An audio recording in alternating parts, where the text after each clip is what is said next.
haven't. I hate a lot of these old. Go ahead. No, you go ahead. Oh. Sweetheart. Yeah, I hate how like a lot of sometimes I wouldn't say a lot, but sometimes like older like metalcore bands will try and become like they'll try and make music that they can get on the radio, like rock radio. Yeah. They'll become like kind of butt rock in a way. Yeah, well, they went pretty butt rock. There's a lot of bands that like throw in the word evolve, but they don't evolve. They just change. You know, they're just something else, and it's kind of weird. You know, because it's like, well, you have this fan base that you've built in this specific style, which sure you can't do the same album 10 times in a row. It's boring as fuck. But you gotta actually grow that style, introduce new influences within it. You know, and build instead of just destroy the whole tower and start with something new.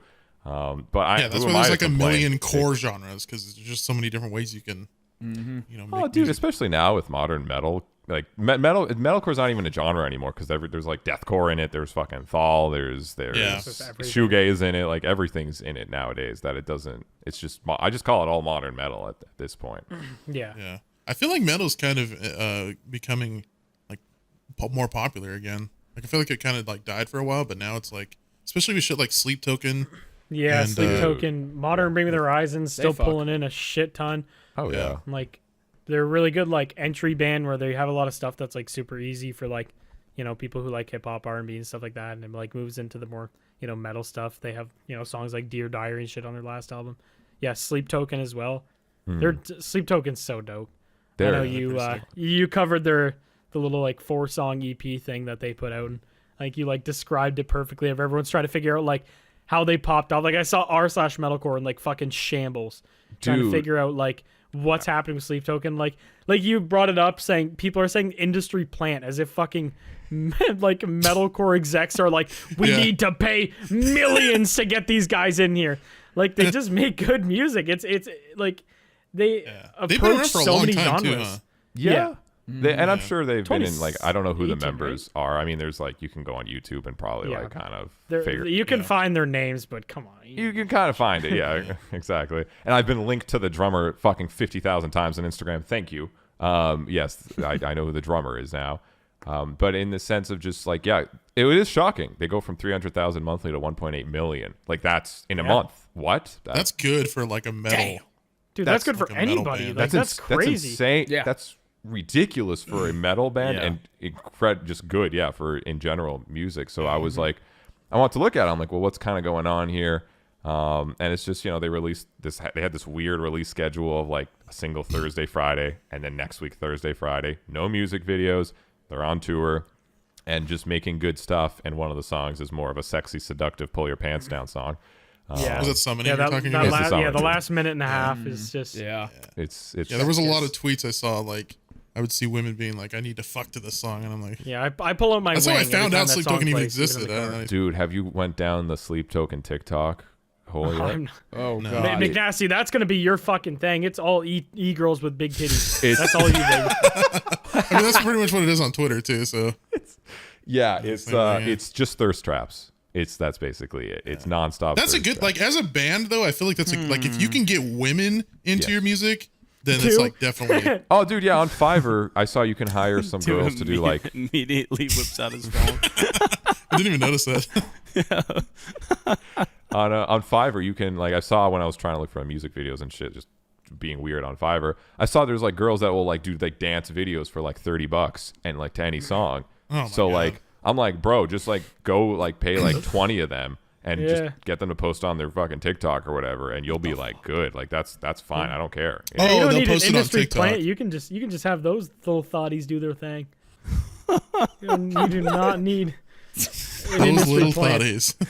I don't think it's like, that's the thing. I don't think it's the number is insane. It is it doesn't make a lot of sense, but you know, just if you give them a benefit of the doubt, a good amount. It does, you know, and a lot of marketing dollars for sure. But in terms of like any kind of sketchiness, I think it's just very genre fluid song. It's fun. People can meme the ending, but it's also really good. People want to, you know, fuck the band literally. So it's just the perfect. I think it's just one of those perfect storms. But that growth I haven't seen that in ever. Dude, they've just like wild. They've been making songs like that forever though. Like even the EP 2, I think it is. I forget what the songs there are. they're just named after cities, I think, or something. I can't remember, but like the one song has exactly the same kind of vibes as Summoning, where it's just like super chill, and then like, you know, they do their breakdown and then back to like super chill or whatever. Like that, they've had that style for so long. It's so weird that like Summoning was just the song that blew them up, because half their last album was literally the same like thing. the Summoning, but without the sexy bass ending. Yeah, it's like Was there- soulcore. Yeah. Yeah. Did something happen where like you know how a video game can blow up just because a big creator plays it? Like, did something happen like that with Sleep Token, where somebody like Probably a shit ton of reaction channels. There's a lot of reactions. I know it was on. That's it. It was on the top of Spotify's like kick-ass metal, which is how I found it, because I go on there occasionally and just see new releases, see who's you know. that helps a And lot. that Like was- if to get on like a really big playlist and Oh, be yeah. like a band, that For helps sure. a ton. Yeah. Costs a lot of money too. Oh really? Really, to like get your band up there? It depends which of the playlists, but there's you know, Spotify has options for buy-ons in some capacity. Yeah. Some of it is Really? I obviously didn't know that. They don't even have this. I fucking get tilted about it all the time. They don't even have actual curators for a lot of that stuff anymore. Wait, really? A lot of it's algorithmic. Really? Yeah. Oh, it'll get put on there not like know that. automatically. Without a Yeah, person no, actually adding some playlists might have like a you know somebody and they'll kind of hook you up, but a lot of those playlists are just based on it gets submitted and it goes through automated shit, and then if it gets enough plays, like first day, and if it keeps getting enough plays, it'll kind of like auto. Oh, that's kind of how Stay in TikTok there. works. Yeah, That makes me feel better, because sometimes I'll go to like a metal playlist on Spotify and I'll hear a song and I'll be like, what the fuck? Like, this is not Yeah. like not metal at all. And I'm like, how the hell did this get on here? It's It's like fucking sad. John Lennon. It's a sad state they have the playlists in, but the playlists do pull because Spotify is just so Yeah. big. So yeah, like getting Sleep Yeah. Token on that, it's big. Which again, I don't know if they bought it in for that one particularly or not, but you know, there's options to buy in for some bigger playlists. So that's sick. And then reactions help. And the reaction scene is its own fun. I always get thrown into being a reactor guy, and that's fine. All you are.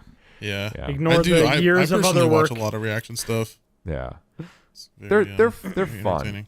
but it gets very clout chasey. Oh yeah, Very absolutely. very quickly in that area. Yeah. which Yeah, is I sad. imagine. Yeah. How's you got anything going on for like music anytime soon, like coming up or anything? Yeah, man. I mean, I'm working on fucking Terminus stuff. So that's my project with Yeah. Andy from Monuments. We're just finishing this album, which we're kind of just doing like a modern metal jukebox. There's like a Thal song, there's deathcore songs, there's post-hardcore songs. There's like a shoegazy Deftones, Oh, hell go yeah. make out with your girlfriend song, like that kind of shit. And we're trying to get guests for every song. We have every guest locked in except 2. So we're just trying to get that done. But Andy's on tour forever with his 50 bands, so it just Yeah. Is Danny Warsnop one of the guests? I like He's that. busy with We Are Harlot. He's too busy there. Oh, He's looking yeah. for a new Selling wife. Yeah. So we're trying to get that finished up. And other than that, I'm doing my Nik Knock trap metal shit, which is Yeah. always fun as well. And we're trying Yeah. to do Oh yeah, I forgot that you did that. Yeah, that was pretty dope. I remember seeing that. it's just me. It's me trap metal where I get to actually just scream. And I work with the producer to make beats and fucking throw guitars on. It's like deathcore trap. Yeah. Which is kind of Like kind of a Scarlord vibe, I feel like, is what I got from it. Like older Yeah. Scarlord. Scarlord with like heavier guitars. Yeah, basically. more instruments implemented, because he just uses a ton of fucking like just basically just 808s and nothing else happening.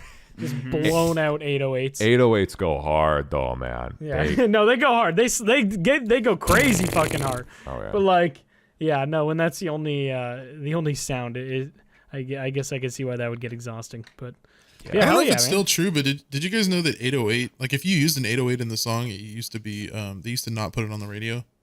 Really? Oh. Yeah, Why? because it would be too aggressive and might blow out some people's like sound systems. So they would keep Huh. like That's if you had a fucking song hilarious. with heavy 808s, it would. And now it's like every song. Yeah, now it's Yeah, every right. fucking song. Well, I think it's completely because opposite. now like most modern cars, they can handle some Yeah. bass, but before I guess it would just. I don't know. But Just they break Yeah, it in apart. your 38 foot long Cadillac in 1980s, I guess I could see why.